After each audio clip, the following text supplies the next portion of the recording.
All right, well, welcome to another episode of the Why Influence podcast. Today we got an awesome guest. Her name is Carrie, and she wrote a book, which I actually have right here, Hey. Building Brand Communities. And it's a really interesting book, actually. It's about how companies can utilize building communities for their brands and how it can add resiliency to their business and, giving them a longevity of the business. And for me, I've got a business that I've grown around 200,000 social followers for that, built a community there. And it's definitely helped tremendously during, the COVID situation and just, being able to make pivots to have that community sitting there. So it's really interesting what Carrie's put together in this book, and we'll be talking about some of that today. So first of all, thank you, Carrie, for coming on today. Thank you so much for having me. I'm excited. Awesome. So, before we get into this, I just want to maybe extract some stories. So, like you talked to a lot of businesses about building communities or optimizing their communities. hmm So I'm curious, aside from like the things that companies expect as results, do you have any examples of, unattended consequences, like results that a company has gotten as a result of, streamlining their community that they didn't expect to get? Yeah, I mean, I feel like with community building, it's almost always the unexpected consequences that people celebrate. You can set goals, and of course, if you reach your growth goals, getting to however many members in your community, that's great. But there'll be all these amazing consequences on the side of like people found jobs through one another. Their livelihoods have been supported by this community, or people have gotten married because they've met in this community. So I actually, prior to my consulting work now, I helped build a business called CMX, which is a community for community professionals, which is very meta. And through that work, building that community, of course, we connected, 20,000 community builders all over the world. And that was amazing. The community still exists. There's still a conference that happens. But in addition to that, there have been lifelong friendships formed out of that community. I met my partner through that community, Nice. who's working from home right across from me right now, which is kind of a trip when I think about that. It's been about 6 years or so since I met him. So, I mean, even that's a business community or like very business focused, but because people come together around shared passions and values and purpose, you end up finding that these really, really strong bonds get made as long as you create the conditions for people to actually feel comfortable talking to each other. So, Awesome. yeah. Just real quickly before we dive into things, do you want to talk a little bit about your book and just maybe tell us, high level, elevator pitch kind of thing, what it's about? Sure. Yeah. So this book, Building Brand Communities, that I co-wrote with Charles Vogel, it's if anyone here knows about Charles Vogel's work, he's the author of The Art of Community, which is sort of a prequel to this book. It gives the principles that apply to all communities across all contexts. What are the things to be thinking about? And I had met Charles through my work building CMX, actually, and he said, we need to create this, but for organizations because they're doing it wrong. And, many of them are investing in just throwing money at problems or just throwing money at influencers a lot of times without actually building relationships with them and building something long lasting that is actually going to be positive for the world. So the point of the book is really to help organizations or solo founders, solopreneurs, accomplish their goals by bringing the people important to them together, which is, of course, now more important than ever before. But it's been important for a long, long time. Yeah. Yeah. All right. So let's dive into that a little bit. So let's say you meet somebody that wants to build a community and they're literally starting from scratch. Mhm. What would be some of like your biggest pieces of advice that you would tell someone like starting from scratch like that? Yeah. So what I find is there's kind of two buckets of people. One bucket are the people who really are starting from scratch. Like they have no existing relationships so far. They are not even really sure what they want to build a community around. So we have to really drill down into that more.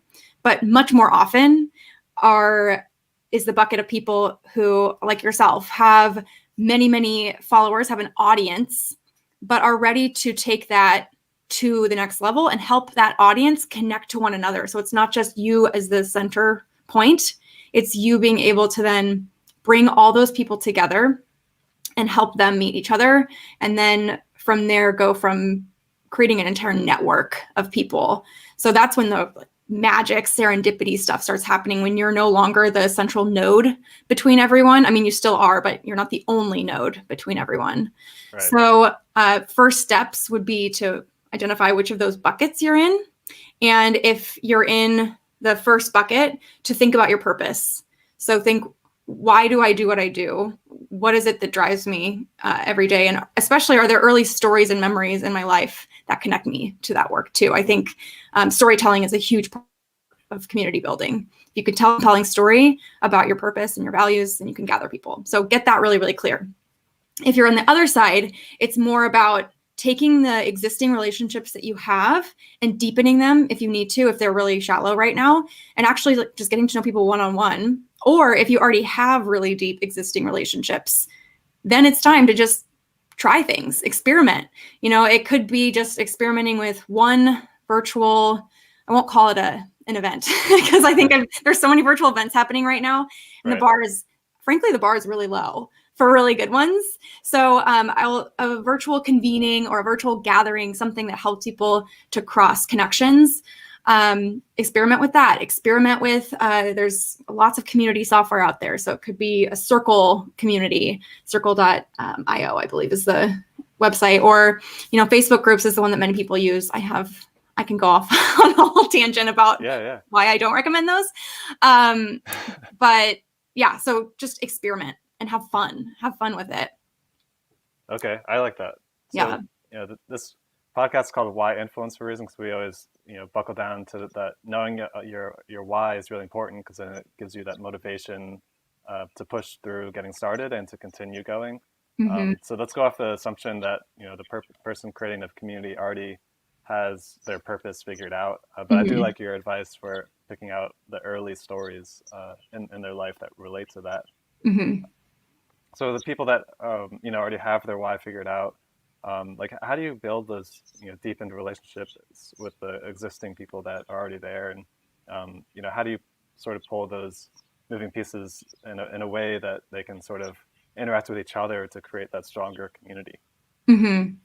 So the first part is deepening the existing relationship. So if you feel like they're not deep already, one of the ways you can position this to actually get people on the phone or talking to you more deeply than you currently are talking to them is to send out some kind of a survey or screener survey. And this is very, very tactical, giving you very tactical information here. Yeah. To say, I'm thinking about launching whatever it is you're thinking about launching. Maybe it's an event series. I'm thinking about launching a Facebook group that will serve around this purpose. Do a really quick survey and then ask people if they'd be willing to chat with you more after filling out the survey. So I really use surveys as screeners for phone calls. It's sort of like my magic, my magic back pocket trick, because most people have 5 minutes to fill out a survey if they care about your purpose. And from there, you get their consent to follow up with them and get to know them better. So you're not reaching out and asking for something out of the blue, basically. And it's about what are they going to get out of it too? Because if you're thinking about launching something and it's going to serve them, then they're going to want their voice to be heard about that. So then you get on the phone with them and actually dig deeper into their motivations, their hobbies, like what do they do outside of just the context of your work together, and just be a human, like be human with them. I've done it, I've trained people to do these interviews before they'll just go through a list of questions and they won't respond, to the person will, exactly. And it just feels like an interview. And it's the point of doing interviews for community building is about building relationships. It's not just getting answers. Of course, you're going to get a lot of information and insights, but so that's what to do if you personally need to deepen some of those relationships. But much more often, you already have a handful of relationships. You really only need 10 to get started. So bring those 10 people together around some purpose. And that purpose should be around, why you're influencing, and think about what each of those 10 people might want to get out of that interaction together. And really the community builder is the steward of this experience that allows people to connect around their purpose and make progress together. So start small. As Adrienne Marie Brown says, small is all. So I always go by that adage. It starts there. I like Always that. done. Yeah, what I was thinking while you were explaining that is I host a weekly meetup for, aspiring influencers and influencers to just sort of network and learn from each other. So that's what I just got off the call with. And I had recently sent a survey out to that group, and I got 18 people to fill it out, and all 18, I think 17 out of 18 said that they'd be willing to have a phone call That's great. to discuss. So it's cool Yeah. to hear 10 is the minimum there. Yes, you're good. You're past the minimum. You've done it. I mean, and they'll help you. You'll learn a lot in that process too of, like, we can't do it this way next time, or like, yeah, you just go. Cool. Yeah. So for those who, I guess you're working a lot with existing organizations that have like other ways to pull resources in. So do you mind sharing like some tactics they use for that? Like, let's say they make this mission to create this, community and movement now, and they have like an email list. They have these other resources that they can just sort of market that to. Do you mind sharing some of those resources that they use? Because I think some of those probably would overlap with even what individuals have that, could be good ways to drive some initial momentum into a new community. Yeah. So, I mean, you mentioned email mailing lists. That's usually just a long list of people many of whom you don't know. So but email is something almost everyone uses. So that's obviously a major tool for promoting whatever community experience you're going to create. So if it's a gathering that you're having, or again, like a Facebook group, to promote what's going on in there. So people will use email a lot, social media. Obviously, you can say like, join us for this conversation. And I mean, it's all of the typical marketing tools that you would always use otherwise. But then there's a lot of virtual event software today. There's over 70 community platforms on the market, and expanding every single year. So the experiments really are endless. I'm not sure if that answers your question. Are you looking for other kinds of tools, anything in particular? No, that's good. I think just, maybe strategies people can use to jumpstart some base level of people to show up to whatever their community and cause is. Yeah. Email. I can't think of anything better for business. Let's say that. If you're really big on TikTok, like use whichever platform it is that you are connecting with your customers, or I won't say customers for this particular audience, for the people important to you, whatever platform it is that you're using, just go all in on that and use that as a platform to invite them to something else. So it's not just you putting out messages or putting out content. Now it's putting out content that is an invitation, and then having them come together for something synchronous, or asynchronous if you wanted to do like a chat or something like that. But the important thing is to meet people where they're at, and personal invitations, if at all possible. So you're talking about, you have 17 people who want to talk to you further. There's no reason why you should send a form email to all 17 of those people. It takes longer. It's inconvenient. And when you reach out to people personally, it makes a world of a difference, especially in the environment that we're currently in. People are hungry for connection, hungry for meaning. They want to feel seen and heard. And so creating and crafting personal invitations is the most effective way to get people to actually show up, not just sending an email blast. Of course, that's effective for numbers, but not for depth. Yeah.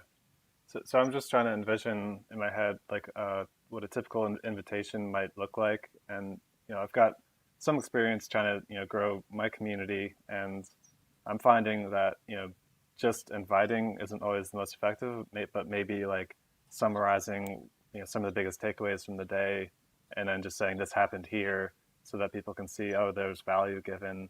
Maybe I should try to show up next time. So like what kind of words are people using, or wordsmithing, I guess, that you've seen? So I'll walk you through an example right now. I actually have a client launching today, a Oh, community. wow. So we've been prepping that for 10 weeks. So if you're wondering how to set expectations, I've been doing this for a long time. It takes me 10 weeks to do this. So just give yourself lots of time to prep for a launch. So what we've done up to this point, we did the screener surveys, we did the interviews, we're still doing the interviews. The invitation looks like their community manager, their community leader, in this case, it would be you in your case, reaching out to 10 people who they think are the right people to be founding leaders. So they're then invited to get on the phone via email. They're invited to get on the phone to talk about this proposition and to, in that email, they're told, here are the things that we would expect from you. So they're expected to seed this is a forum that we're launching, seed the online forum with them, to give them feedback as they're getting started, and to show up to some live events and even potentially lead subgroups in the future. And then what they get out of it is they get thought leadership status. They get access to the internal team at the organization. And first, they're basically early adopters. They're seen as this influential group of early adopters. So that was compelling enough, and the relationships were already deep enough that out of the 10 invitations sent and the phone calls that were made, 9 people said yes. So, and that's what you should be aiming for. No less than 8 out of 10 if the ask is good. So then from there, we put a hold on everyone's calendars, and what that hold is for the actual launch, which is happening today. That's the day that they actually get a formal email invitation. And then this following Monday, we're actually doing a kickoff, just a 30-minute, like, here's how to use the software, here's how to use the forums, here are our goals. Is everyone excited? Everyone get to know each other, trade information. So it's going to be this really quick 30-minute sync, because these are all very, very busy people. And then they'll go off in their separate ways, and then we'll be checking in with them. So that's an example of how that can work. And really what you're trying to do is mitigate, you're trying to reduce uncertainty throughout the whole process, because when people get invitations that are not personal, there's a lot of uncertainty. Like, what will I be expected to do there? Who will be there? What will I get out of this? So, and will I have to be in a breakout room on Zoom or not? I will have to say that one of my pet peeves is when people put people into breakout rooms in Zoom events and don't tell them ahead of time, because I'm an introvert and that's very like confronting for me. So yeah, just reducing uncertainty for that. And the more you can reduce uncertainty, the safer people will feel, the more likely they are to show up. And then when they show up, to actually participate. Yeah, that's very cool. So you've got like essentially 10 evangelists like right out the gate to help community to keep it engaged moving forward. Yeah, which is really cool. One of them is actually a former NASCAR like major influencer in the NASCAR space, which I didn't realize. I mean, of course that's a thing. Of course it is, but nice. Yeah. So getting to know those people has been really fun. Yeah, it sounds like it.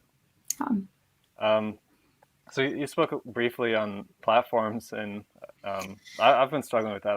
I started with Slack, or I started with Discord, but I struggled with engagement. Then I moved to Slack, saw some limitations, went back to Discord, and just been trying to avoid Facebook mostly. And it sounds like for good reason, based off what you said earlier. So do you have any advice for, or just like different platforms that you've seen people use, and maybe how different platforms might fit certain situations? Mm-hmm. So there are 3 types of platforms. The first are the ones that you're mentioning. So Slack, Discord, Facebook groups. I think you mentioned one other one. No, I'm forgetting. But those are the ones that are really easy to set up. They're generally, if not free, very low cost licenses. And then you have your really, really heavy, clunky, I'm not going to say clunky. They're for large enterprises. So that's like your Salesforce, your Khoros, Lithium, those kinds of platforms, which are probably less relevant to this particular audience. And then you have ones that are sort of in between those 2 extremes. So Mighty Networks is an example. I don't know if you've heard of that one. It's, again, like fairly low cost. I forget what it costs right now, but that one. There's also Circle, I mentioned earlier. Disciple, tribe.so. There's a lot of these that are probably going to cost you the same amount of that you would normally pay for, lead pages per month or ConvertKit or something like that. Yeah. And you can integrate, most of these have robust integrations with your ConvertKit, with MailChimp, so you can connect all of the data and things like that. I am really, really hesitant to say which platforms are my favorite because every use case is different. every use case is different. Every member type is different. Some really love communication where it's really lively and always on, and some groups people, that's too distracting and they start to tune it out.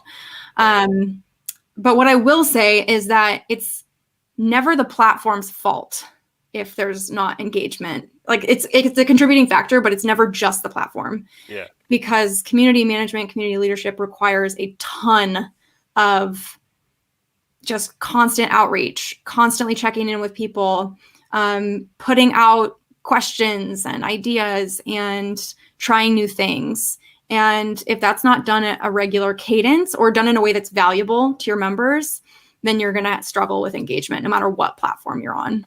Because they all essentially work the same way. I mean, they're going to ping people with emails. They're going to have notifications on the right sidebar. There's not anything that's really that different about any of these platforms. I've not seen anything. Yeah, that makes sense. Yeah. So for because you deal a lot with large organizations and their communities tied to those. So are you typically in the higher and mid-range kind of communities, like you mentioned, or do people choose like maybe this one and this one, and then sort of have to manage multiple? Yeah. So I'm all over the board because one of my launches earlier in the summer was with a small group of entrepreneurs who were launching a paid membership community. And they went with their own WordPress build, actually. So it's open source. So I work with clients like that, and then I work with Google. So it's like all across the board. So I'm forgetting your question now. Well, I was asking on the side that you typically work with for organizations, but now that I think about it, I might want to shift gears towards, what the listeners here today might be most interested in. So if someone had like a small community of maybe a couple people versus like up to like maybe a couple hundred or maybe even a couple thousand, for their personal, brand and personal influence, I guess, like, do you have any like examples of like how one platform might have applied to a situation? Maybe not like saying one is the best, but maybe an example of like how one might fit versus another. Yeah, I mean, a lot of solo entrepreneurs will go with Facebook groups because that's where the eyeballs are. And I think that's why people stick with Facebook groups and why it's going to be really hard to get people, especially solopreneurs, entrepreneurs off, because doing the work of trying to get people to show up and even check your notifications is really difficult. And Facebook does that for you. So Facebook groups, obviously, Circle, again, I'll mention it. I also use it. So I'm not going to say it's my favorite, but it's the one that I use because I am a solo entrepreneur. I work with contractors and things like that. But I run my own community of community professionals now. And I just find it really, really easy, intuitive. I build 4 community builders and none of them have complained about the interface, which is a miracle. You have no idea how stressful it is to try to build a community platform for community builders. They're very, very picky. And it's also fairly low cost. It's like $39 a month. And they just launched, so they're still not in beta anymore, but I think they're just fresh out of beta. So, and I really like their team, and I'll just say all the awesome things about them. So yeah, that's a great example. And then, like I said, WordPress, like I think Divi does you can do some customizing of, people can have a profile and then that's connected to like forums that you can create with BuddyPress. Yeah. The low code and no code movement, which is like I don't know if does that mean anything to you when I say that? Yeah, I've built a good handful of WordPress websites. Yeah, so a lot of people are going with low code and no code solutions to community building right now. And so you can integrate Discourse is another great example, actually. If you have a small community, especially of more technical people or people who some people prefer really basic, let me just say ugly interfaces. I'm not going to say like, just not my cup of tea. Some people really prefer that. It's like comfortable for them, like scientists really like their interfaces. And so that works really, really well for some people. And that's also open source, so very low cost and totally scalable. You can have a group of 5 people in there. You can have a group of 5 million people in there, and it will still work for you. Okay, nice. Yeah. Thanks for those suggestions. And, for the listeners here, you can start, researching some of those and see what fits best for what you're trying to do. Mm-hmm. So let's say you talk to an organization that already has like a Google maybe, or, someone that might have an established community that's doing a pretty good job, and they bring you in to sort of tweak and improve things. Like, what are some things that you see, or maybe the most common mistakes that communities have that are more established? There's so many. Like, where do I begin? Number one would be leadership. That's the number one thing, that if it's not resolved, like, who is the leader of the community and why should people listen to them? If that's not clear and that person's not excited about the work that they're doing, I have never seen a community succeed. In my firsthand personal experience, I've never seen a community succeed when that's the case.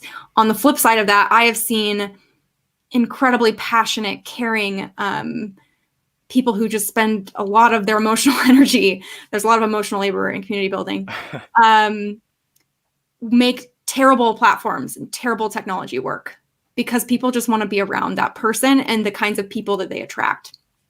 And that's another thing too for entrepreneurs to keep in mind, for influencers to keep in mind, is thinking not so much about your stated purpose, but also like, who are you and what are the feelings that people get when they're around you, whether digitally or physically. Emotions are contagious, even online. So if I bring people calm, for instance, then they're going to associate my community with a space where they know they can go and be calm. They can be cared for. They don't have to worry about taking care of other people for once in their day, which is a really important part of what I provide my community. And so those people who want that calm space bring that calm into the space with them, and then it just creates more and more and more calm. So the point of the community is not just, here's the work we get done together, but also when you want to feel calm in your day, check in with us. Like, we'll be here. Or if you just want to read the other things that we're talking about in there, or examples of work people are doing. So it's not just about the concrete things, but people don't usually join because they want to feel calm. They just discover that. That's how they feel later down the line.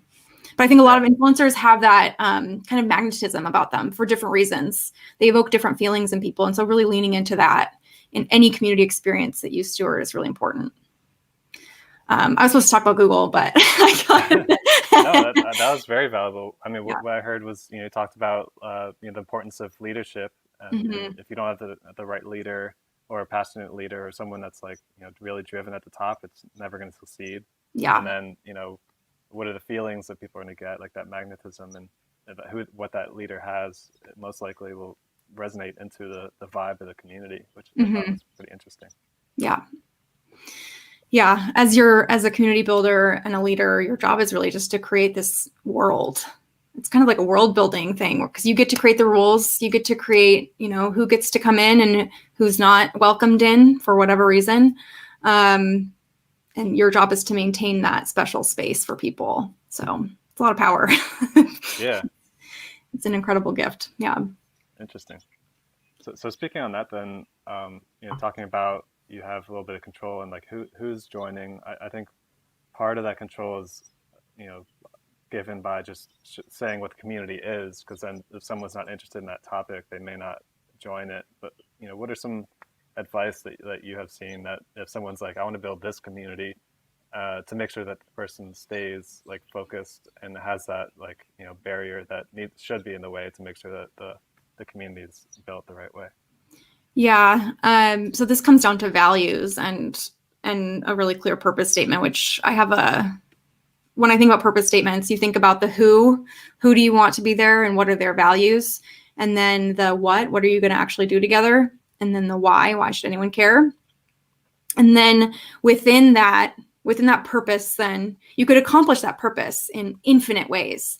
But it's like, what are the values that we are going to accomplish that purpose with?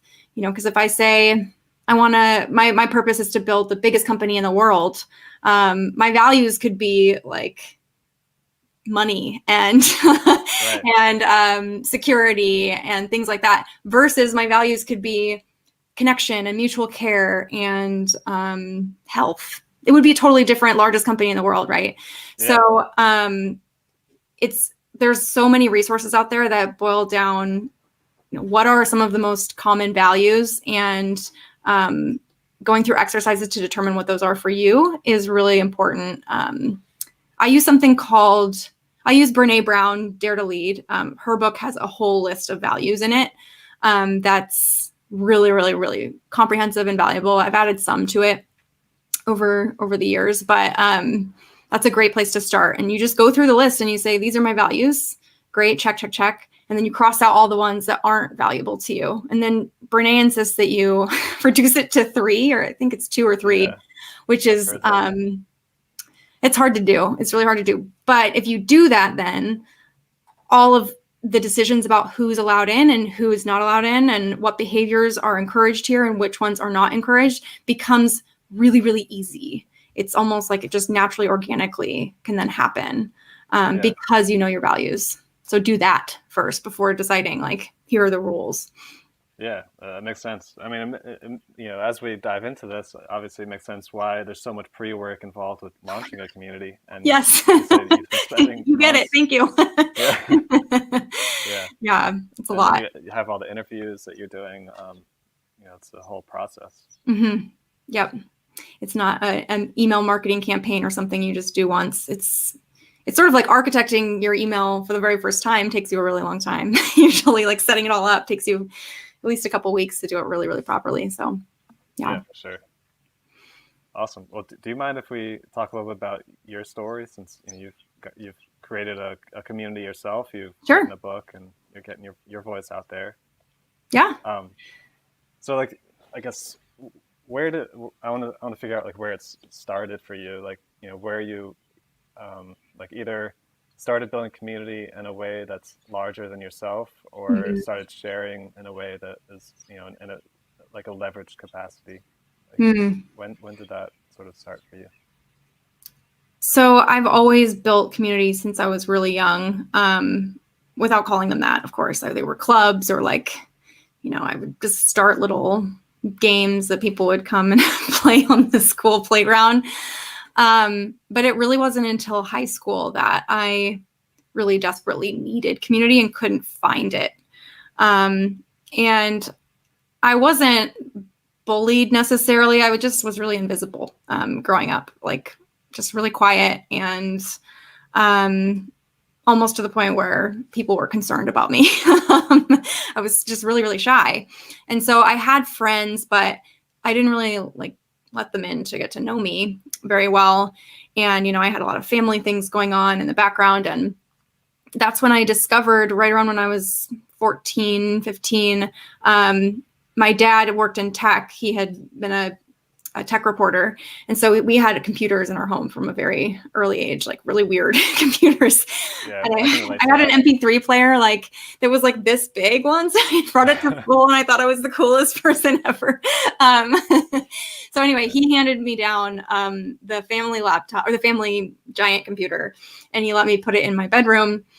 And at that point, then I realized, oh my gosh, the computer is not just for playing The Sims and games. Like, yes, it's that too, but also there's people here. And I had been on AIM chat rooms before, and those were kind of weird and dicey at different times. But I discovered purposeful forums. And for me, the thing that connected me to people online was music. And so I joined a bunch of music forums when I was in high school. And all of a sudden I realized, like, there were all these teenagers all over the world, you know, like from the Philippines to New York to London to Singapore to me in Burlingame, California. And we had never met each other, and yet we were talking about, like our days, what had happened bad at school that day, or breakups, or, who are we? And like, what is my sexuality? Like things like this, with people just on the internet. And I realized at that point that I could be known. And that was really the first time I discovered it was safe to be known, and it felt safe because of the screen, frankly. And then I was able to bring that into my offline world. So I started to open up more and more with my friends around me.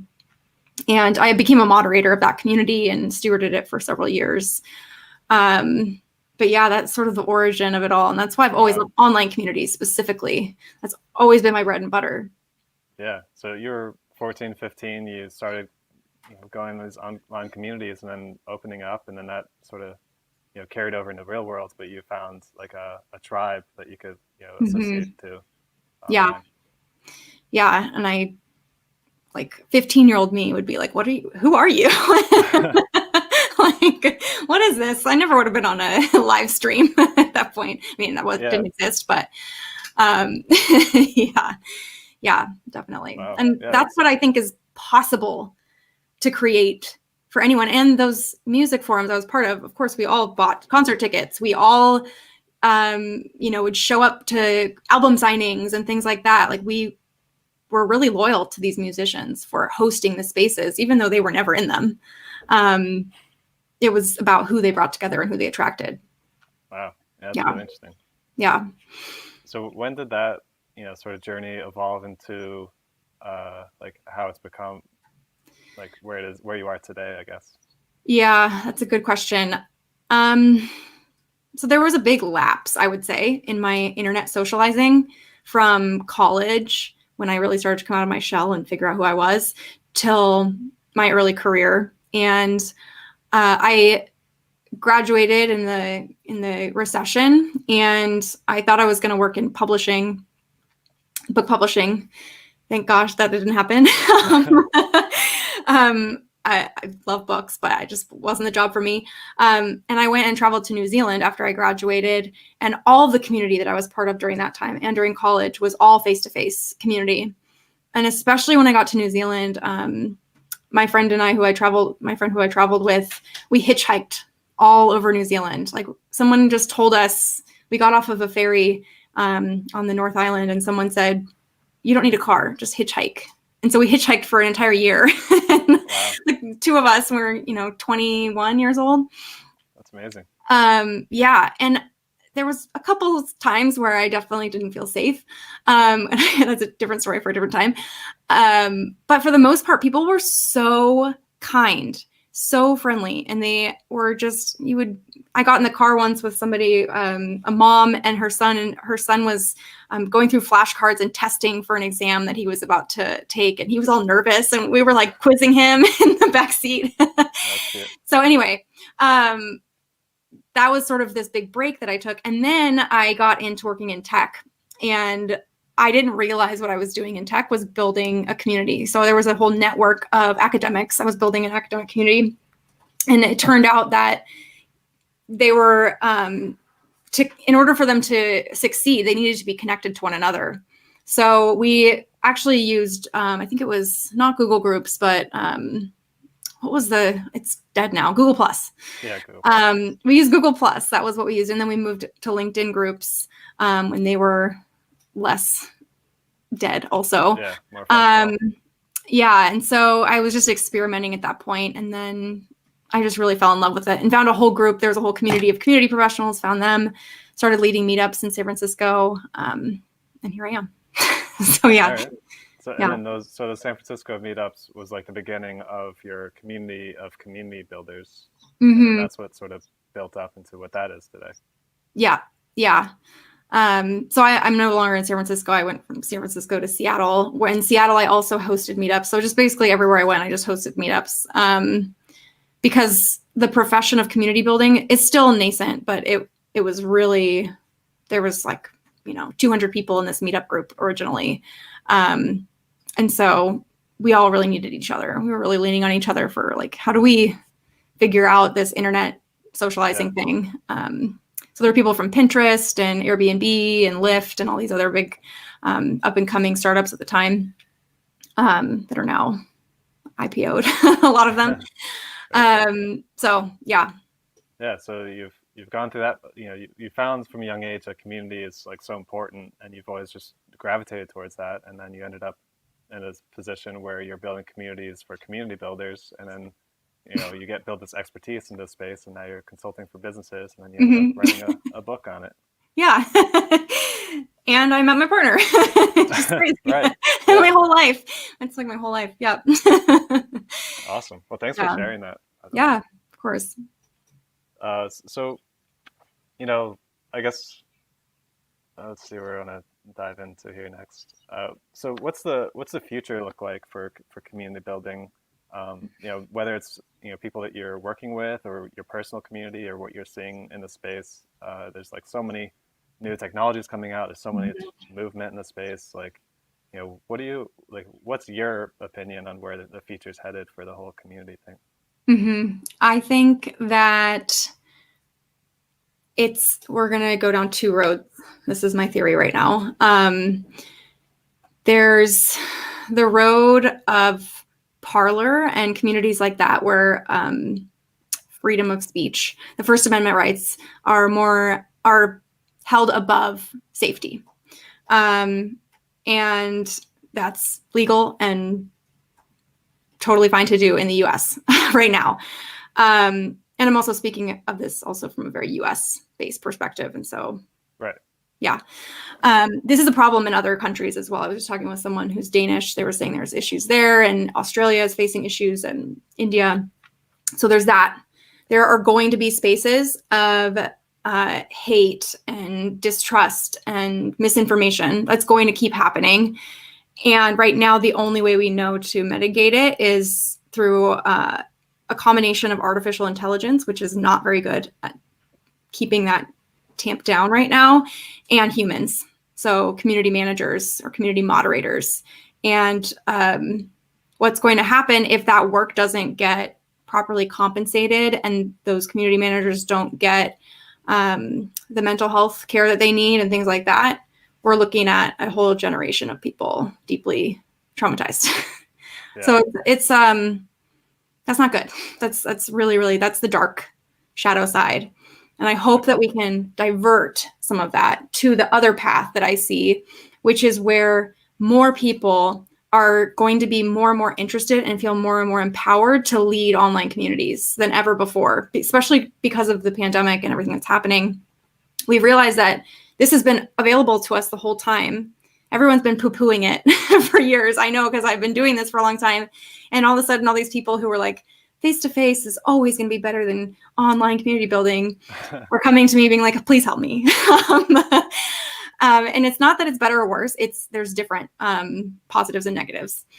So as more and more people are investing the resources, time, energy, emotional labor into building these spaces where we can listen to each other, where harm might be done, but it will be, we'll be able to resolve that harm and maybe heal some of that trauma that's been created in these other spaces. If we can create like a groundswell of those places online, then we have the potential to divert away from this other path.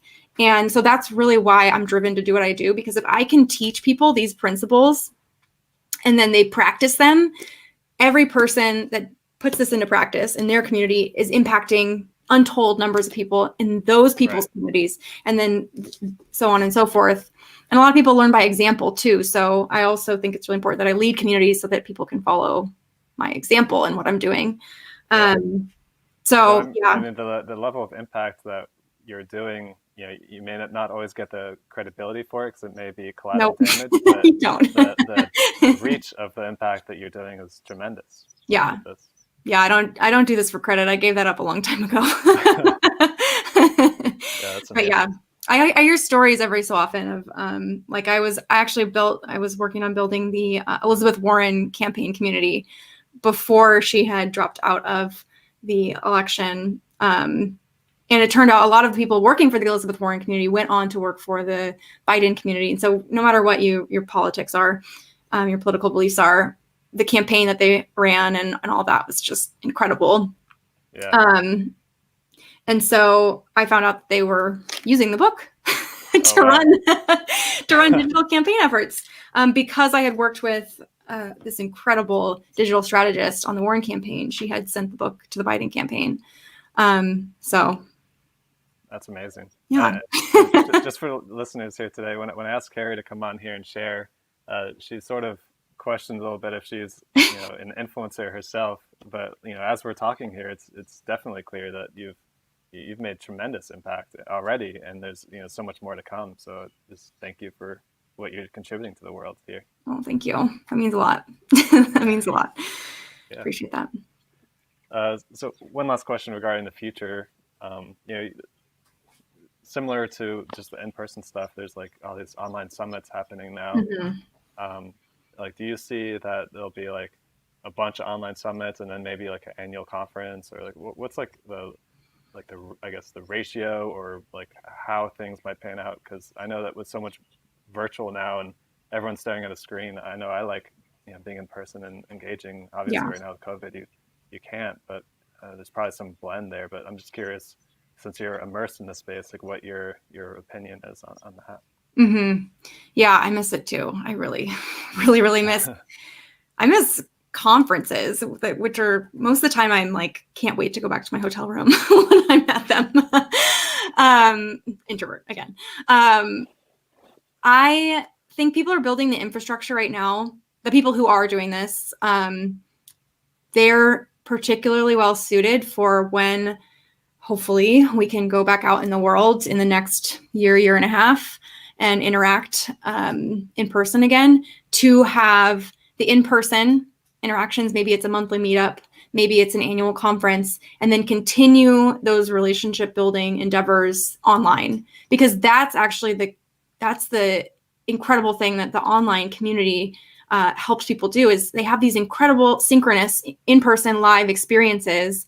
They spark these relationships. And sometimes you will walk away from a conference or a gathering and have one or two people that you met, or a handful of people that you met, who you go on to stay in touch with. But a lot of times you lose touch with those people, or with, you'll just kind of forget to follow up, whatever it might be, or you'll have seen someone there and then you can follow up with them online. And so the online community helps extend out that relationship building and creates a space and a container for it. So I am hoping, I can only work with so many people at once. A course I'm teaching is about building engagement in online communities. So I'm hoping that it works for them too.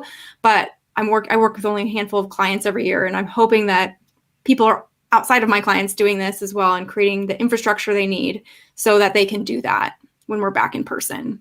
Because there will be, for sure, a pendulum swing. That's going to, without a doubt, that's going to be a thing. But we also now all have habits around digital connection that we didn't have before, which I'm really excited about. So I think there'll be things that we kind of like about it, and things that I've really loved about online communities for a long time. People, I think, will continue to use them once this pendulum swing kind of evens out a little bit. Really interesting. Yeah. So before I open the floor to ask what the best way is for people to engage with you or learn more, knowing that we have a lot of influencers that have their own communities or working to build their own communities, do you have any last words that you'd like to share with those listeners here today? I would say just know that however long you think it's going to take you to build this incredible, deeply engaged, self-managing community, times that by 6 online, and be patient, because every small action that you take in community building matters. Just like building a relationship, you can't fast track that. If you try to fast track and engineer building really deep relationships really quickly, you might actually be a manipulative jerk. So just be patient through the process, and also remember that this is the work that the world needs. We're in the middle of a loneliness epidemic, especially for young people today. Suicide rates are on the rise. This is something deeply, deeply needed. We are hungry for meaningful connection and purpose. And I know when I say that, it sounds kind of like, oh yeah, everyone wants connection and community. But I mean that in like a very tangible way. Like we need people around us all the time. Like I'm not going to be able to do my life alone. And so showing up for each other and caring for each other mutually that's all of our work. Awesome. Well, thanks for those words of wisdom. It's another reassurance that what you're doing is making a difference. I mean, there's so many people out there that need that community for so many reasons. Yeah. All right. Well, first of all, I just want to say I'll have a link in the description to buy this book. It's got a ton of information there. It's definitely relevant to individuals, not just corporations. So, it's a very cheap way to get a ton of knowledge. So definitely encourage getting that. It's true. But what's the best way someone can reach out to you? Maybe if they got value today, they want to say thank you. Maybe how they can reach out, or you talked about an online course. So let us know how we can follow up with you. Yeah, the best way to reach me right now is probably through Instagram, and I'm just at Carrie Melissa Jones on Instagram. You can also find me on Twitter. I'm at CareMJO on Twitter, or just send me an email. I'm c@carriemelissajones.com. The online course, if you sign up for my email list on my website or on Instagram, you will get notification when it's open again. It's right now I'm in the pilot course, so I'm learning and improving, and I will be reopening it in January 2021. So be enrolling new students. Nice. Yeah. Well, thanks so much for taking the time to come on and share today. It's been amazing hearing the advice as well as your story with all this community building stuff. Yeah, this was really fun. And I wish you and all of your listeners all the luck and all of the patience with yourselves in the world. Much respect to you. And maybe sometime in the future we could do a follow-up on how your journey and your impact is going, because I think you're going places here. Yeah, that'd be fun. Just real quick before I let you go, because I'm on a journey myself trying to self-improve. I'm an introverted communicator and things like that. Just curious if you have any advice or any feedback for how this conversation went, or the podcast, your experiences interacting with me, just any kind of feedback, constructive or positive, anyway. I mean, I've been on a number of podcasts about the book, and this is one of my favorite conversations that I've had so far. So you've asked really insightful questions, and I really appreciate that.